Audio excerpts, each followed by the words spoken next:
Hello, internet friends. I'm Ryan, and this is Demos in the Dark, and I have another one here from one of my favorite builders. This here is the Death Ray Frequency Mangler from Idiotbox Effects.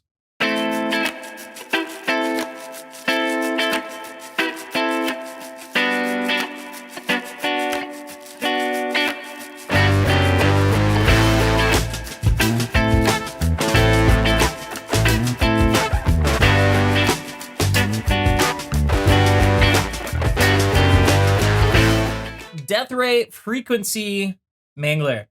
At its heart, we're talking about a square wave fuzz, which is wicked enough. But then you can mess with the frequency here. You can do it on this knob here, or you can do it with an expression pedal. You can slow down the duty cycle so it gets extra lo-fi and glitchy. And then it does have a glitch controller there as well. And when you hear this thing for the first time, you're going to go, yeah, that is great for real slow and low heavy music where the texture is so important. And I was going to go in that direction. And then I thought, no, you know what? We can make this funky. So I'm going to make this noisy beast funky. I'm going to use it on synth bass. I'm going to use it on just regular old synth. I'm going to use it on guitar. And then come on back here and I will show you how this thing works.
Let's take a deeper dive into the Death Ray Frequency Mangler from Idiotbox Effects. But first, I'm running this Abernethy Guitars Sonic Empress into a Benson Amps Monarch Reverb. But I'm going to tell you this, doesn't matter.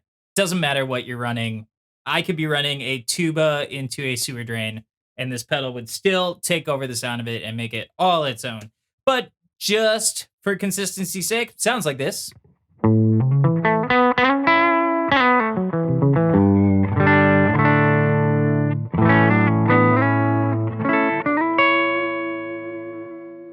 Let's take a look at these controls here. Up top, we have a frequency control. This controls the main pitch of the square wave divider.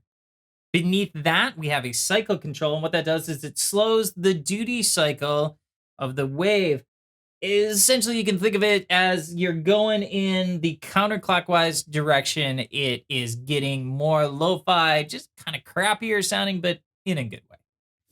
Then we have an output control, and that is, there's a ton of volume on this pedal. A ton, like it shocked me how much output there is on this pedal. Beneath that, we have a glitch toggle, and that changes the modulation aspect of the oscillator. Basically, if you go up with it, you're going to get more high frequencies, and if you go down with it, you are going to get less high frequencies. And then up top, we have an expression output, and we will definitely hit that. I'm going to start with guitar, and I'm just going to turn some knobs and get some sounds.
Next thing we're going to do is I'm going to leave the frequency sitting at wherever we left it, and we will start messing with the cycle, and you'll get to hear how that works.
Next, I would like to draw your attention to the expression output on the back of the pedal, and that allows you to hook up an expression pedal like the one I have down here, and that controls the frequency sweep on the frequency knob, and so you can get some really great sounds out of it, some really wah type sounds.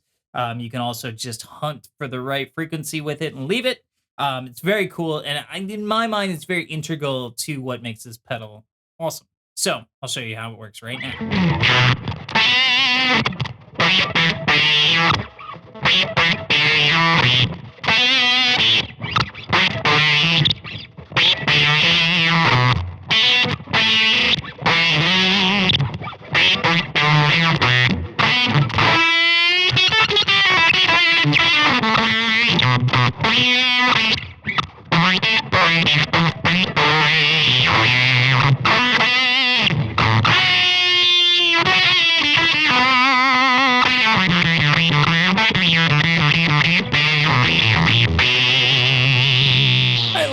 I really enjoy how this pedal sounds on synth. So I am gonna grab my Korg Minilog and run some sounds just to let you know I am not a keyboard player by any stretch of the imagination.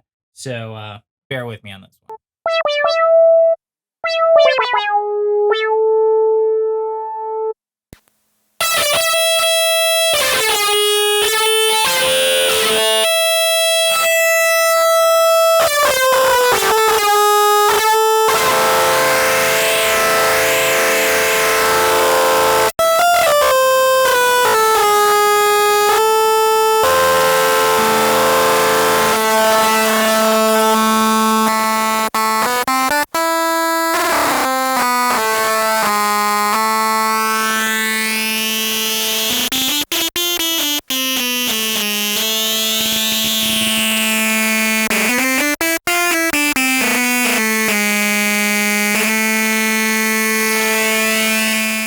All right, so there you have it. That's just a brief look at the Death Ray Frequency Mangler from Idiotbox Effects.